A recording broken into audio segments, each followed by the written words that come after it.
Assalamualaikum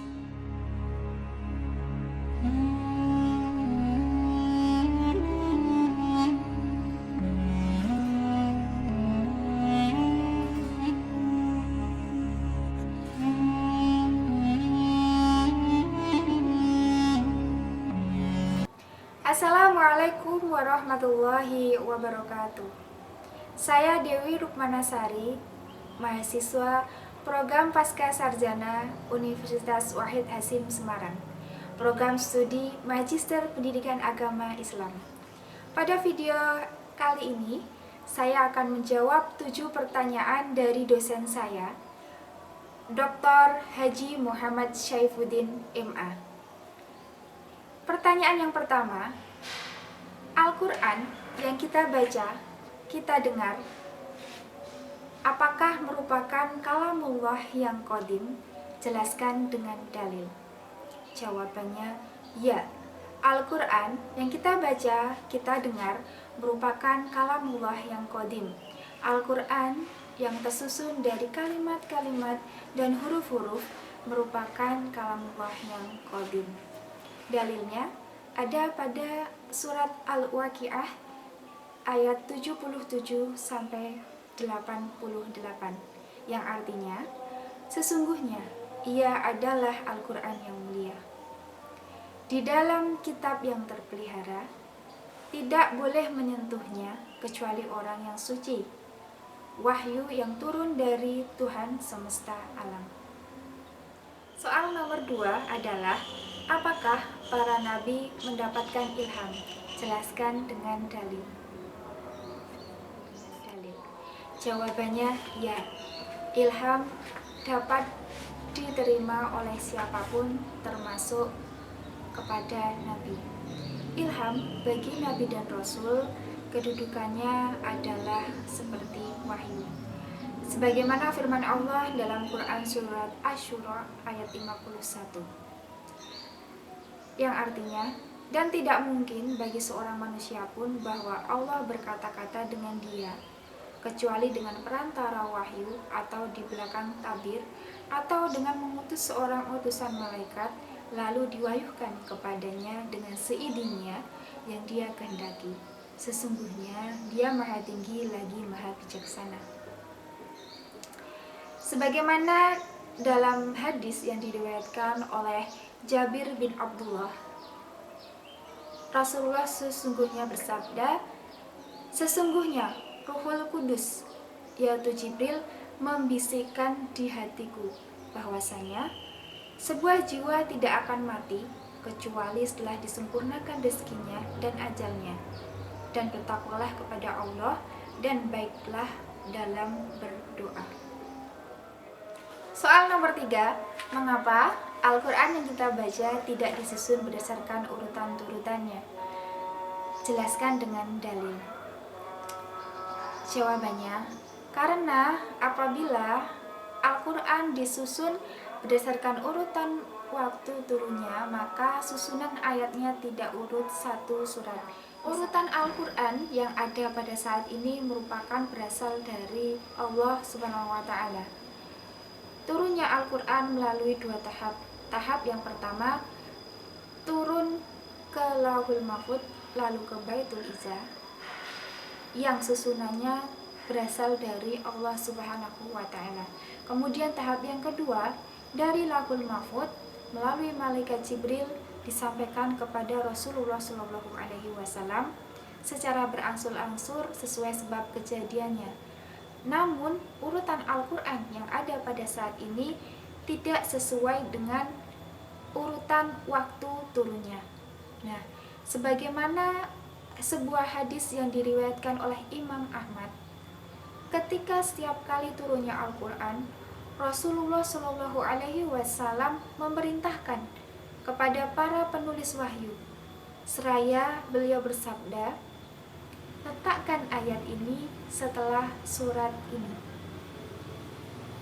Dalam Musnad Imam Ahmad jilid 1 halaman 57. Soal keempat, mengapa Al-Quran disebut mukjizat terbesar? Jelaskan dengan dalil dan bandingkan dengan mukjizat-mukjizat lainnya. Jawabannya karena mukjizat Al-Quran berlaku hingga akhir zaman dan merupakan petunjuk bagi seluruh umat manusia. Berbeda dengan mukjizat yang diturunkan kepada nabi-nabi yang lain, yaitu hanya bersifat sementara dan pada zaman itu saja. Dalilnya, pada Al-Quran surat Al-Isra ayat 88 yang artinya, katakanlah, sesungguhnya jika manusia dan jin berkumpul untuk membuat yang serupa Al-Quran ini, niscaya mereka tidak akan dapat membuat yang serupa dengan dia, sekalipun sebagian mereka menjadi pembantu bagi sebagian yang lain. Dibandingkan dengan mukjizat lain hanya bersifat sementara dan bersifat indrawi. Misalnya, mukjizat yang diterima oleh Nabi Musa alaihissalam, yaitu tongkat Nabi Musa yang dapat membelah Laut Merah.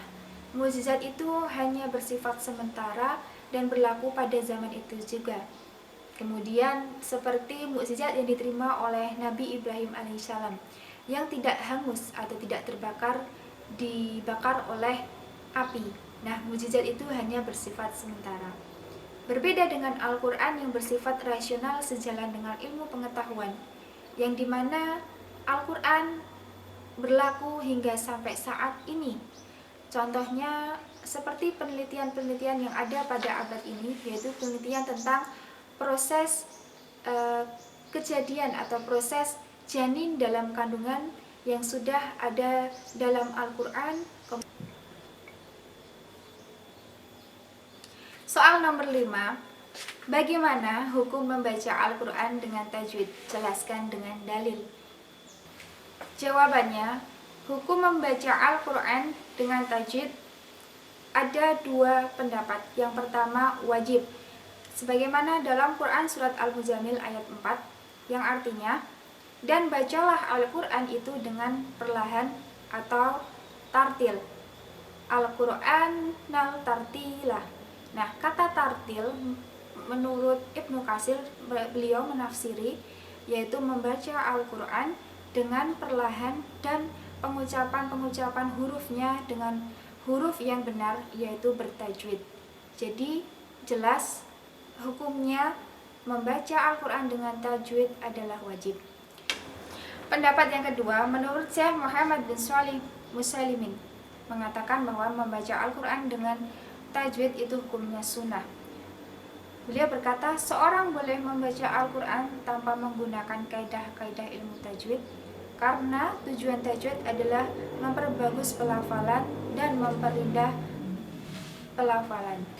Soal yang keenam, bagaimana hukum wanita yang sedang haid membaca Al-Quran? Jelaskan dengan dalil. Jawabannya, ada perbedaan pendapat dalam menghukumi hal ini. Yang pertama diharamkan, yang kedua dibolehkan.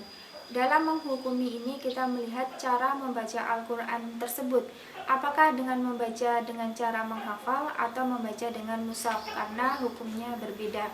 Nah, pendapat yang mengharamkan itu tertuju pada hadis riwayat Ibnu Umar.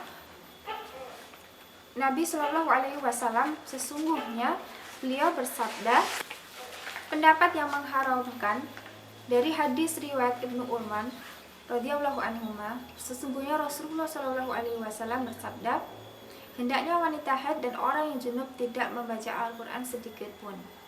Apabila dengan menggunakan mushaf, maka kita diperbolehkan untuk membaca Al-Quran dengan niat untuk menjaga hafalannya. Apabila ditakutkan hafalannya akan hilang, maka perempuan yang sedang haid dibolehkan untuk membaca Al-Quran dengan cara menghafal tanpa menyentuh mushafnya. Soal nomor 7. Tafsirkan ayat berikut ini dengan pendekatan tarbawi. Surat Al-Baqarah ayat 6, yang artinya, sungguh orang kafir itu sama saja, apakah kau beri peringatan atau tidak beriman. Ibnu Katsir dalam tafsirnya mengatakan bahwa ayat ini menerangkan secara teologi perihal orang kafir yang menutupi kebenaran, sementara Allah telah menetapkan kekufuran mereka sehingga mereka tetap tidak akan beriman meski diperingatkan atau tidak. Nah, apabila dikaitkan dengan pendekatan tarbawi, maka apabila seorang murid yang sedang belajar tentang ilmu pengetahuan, sedang bertolabul ilmi, maka hendaknya dengan menerima ilmu itu adalah dengan menerima dengan baik-baik dan mengamalkan ilmu tersebut dan dimanfaatkan dengan baik, dan tidak mengingkari kebenaran dari ilmu yang telah didapatnya.